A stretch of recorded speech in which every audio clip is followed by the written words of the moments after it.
Hello everyone, I Jhalak Patel from LJ Institute of Engineering and Technology in the Department of Electronics and Communication. Welcomes you to the session of electromagnetic theory. Today we are going to discuss about Unit 2's second part, that is magnetostatic, with topic Biot-Savart law. So let's start the session.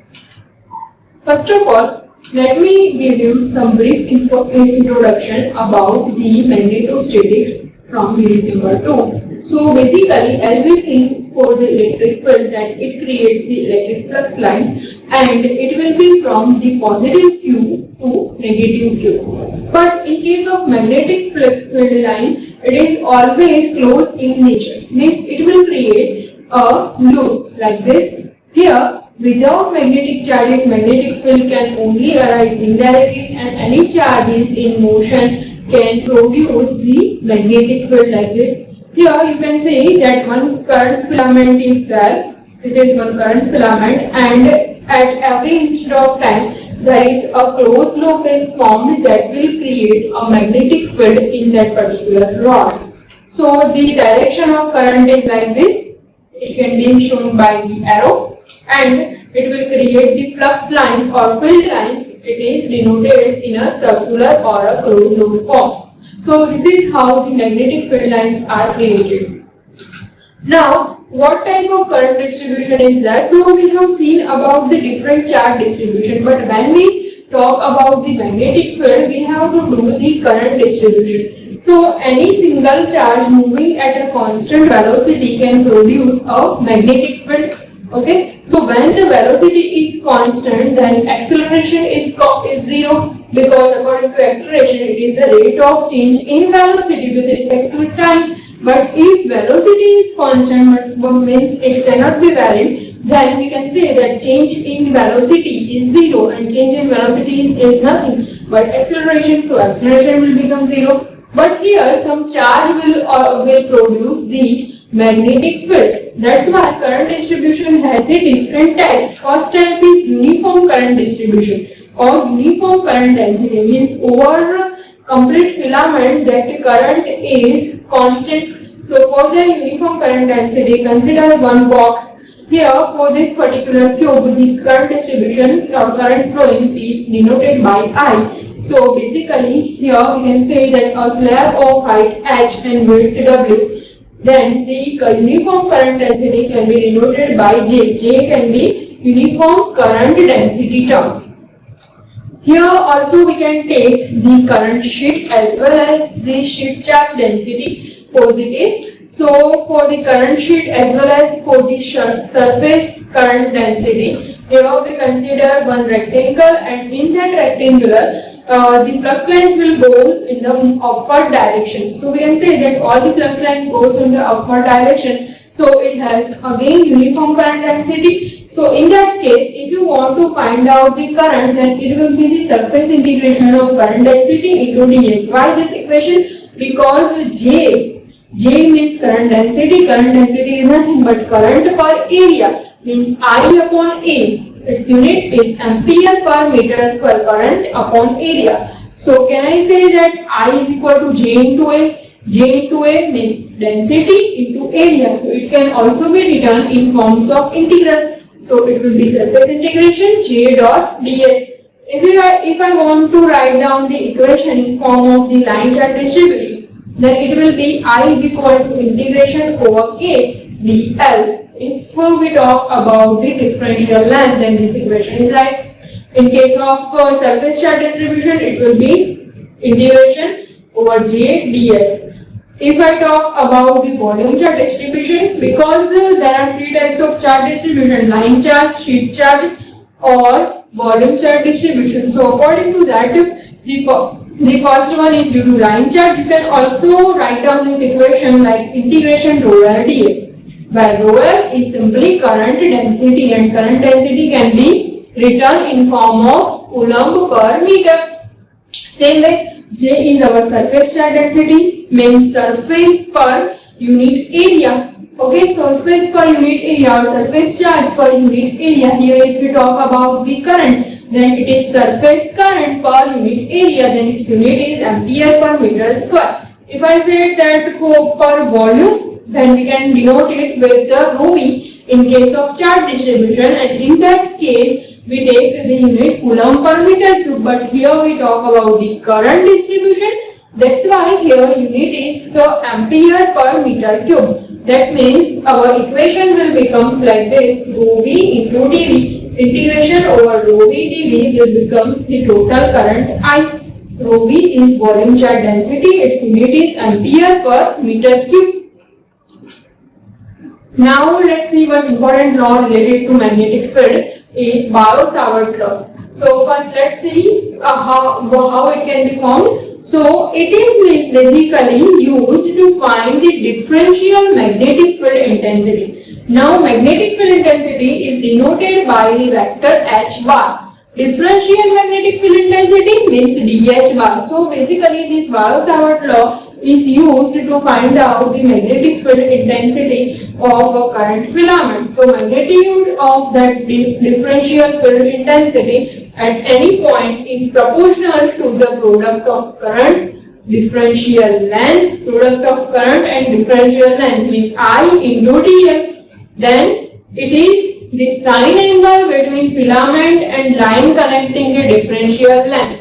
Sine angle means sine theta between filament as well as current, and at a distance, it also depends on the distance from point P to where the filament is located. See, in case of the charge distribution or in case of electric field intensity, what we have done is we have to put the particular charge at one point and the second point at where we require the field intensity. Here the same concept is used, but instead of the charge we speak the word that is filament, means current filament. So let's see how it can be formed. So here if you see, here one filament is there in yellow color and one point P is there. P is the point where we require to find the differential field intensity, means differential magnetic field intensity dH bar. We want to calculate differential field intensity at point P, and this yellow color line is our current filament.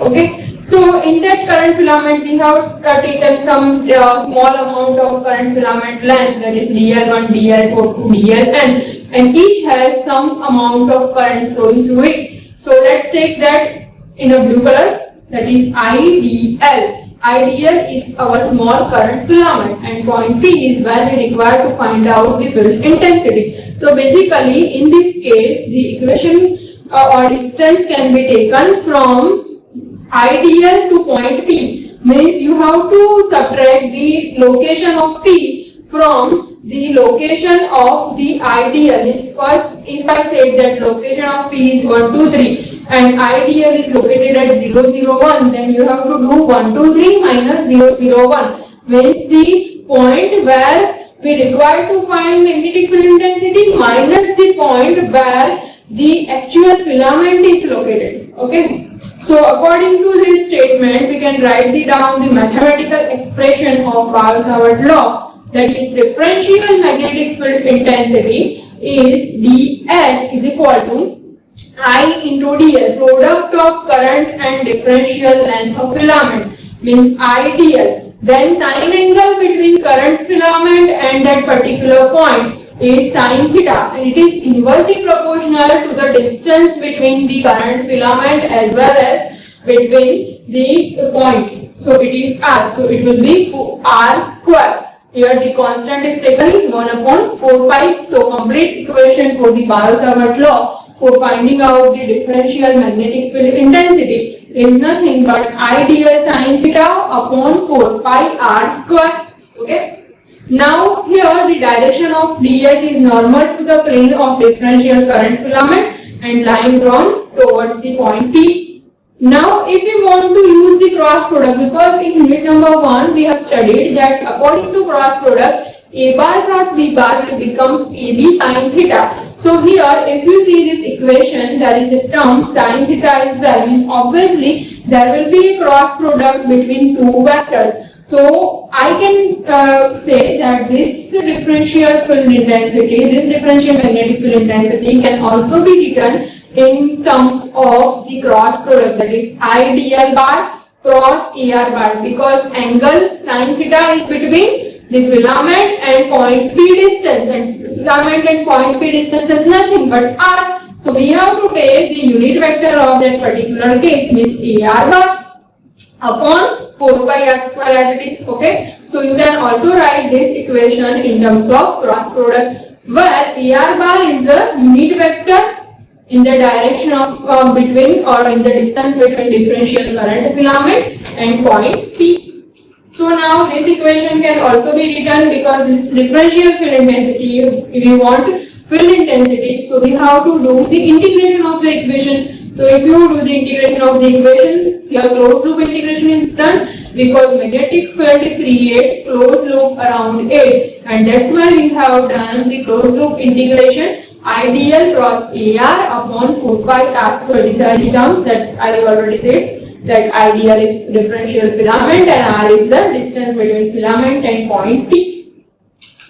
So now we can also write down this equation in terms of other distribution, like in case of the shape charge we can also write, in case of volume charge distribution we can also write. So in all the three cases you have to replace that particular ideal. Like if it is a dl, means differential length, then ideal is there. If there is a differential surface, then kds is there. So this is the equation for differential surface, that is kds cross AR upon 4 pi r square. Now if you want to write down the equation for the volume distribution, then it will be rho p dv cross AR upon 4 pi r square. This is the third equation for volume distribution.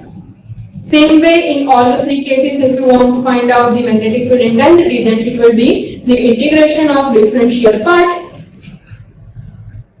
Now let's see one example related to it, that is, estimate the incremental field dx2 at a particular point T2 caused by a point T1 of I1 dl bar, that is 2 pi az bar microampere per meter. Given point T1 is 400 and T2 is our 030. So here 2 points are there, T1 and T2, and we have to find out the differential field intensity at the second point, means at point P2. So P2 is our desired point and filament is located at a point that is 400. Okay, so basically for calculating the R, what you have to do is you have to do 030 minus 400. Why? Because 030 is our desired point where we require field intensity, and 400 is a point where our filament is located. So in this case, obviously Bar-Savart law can be used. So equation of Bar-Savart law is IDL bar cross AR bar upon 4 pi r square. The main thing is to find out the R bar. So as I said, it is 030 minus 400. If you subtract this 2, it will become minus 4ax plus 3ay. But in this case, we have to find out the AR bar. AR bar is our unit vector. Unit vector means vector upon magnitude. So we have vector and magnitude. So let's put it over here. We get the unit vector. Now let's put the values in our original equation of Bar-Savart law. So it will be like this. Here ideal bar is already given in the problem statement, that is 2 pi microampere. So microampere is 10 raised to minus 6. So 2 pi into 10 raised to minus 6 is Z bar upon 4 pi r square. R square is 5 square cross. Please note that here cross product is there. So cross minus 4ax plus 3ay divided by 5. So here you have to do the cross product of three terms, that is az cross ax. So if you see this diagram, here az cross ax gives you ay, and the next is az cross ay, z cross y cross z is x. So z cross y is minus x. So it will becomes the minus 4ax plus ay like this. So if you multiply this, it will gives you answer minus 16ay minus 12ax. Please note these two cross product values, that is z cross x is y and z cross y is minus x, because it is a cross b equal to minus b cross z. That's why your negative sign is there. Okay, so this is how you can find out the differential field intensity at any point. If 2 points are given for the filament distribution is given, you can easily find out the differential field intensity at any point. Please, if you have any doubts or queries regarding the session, you can ask me on my email ID. Thank you for watching.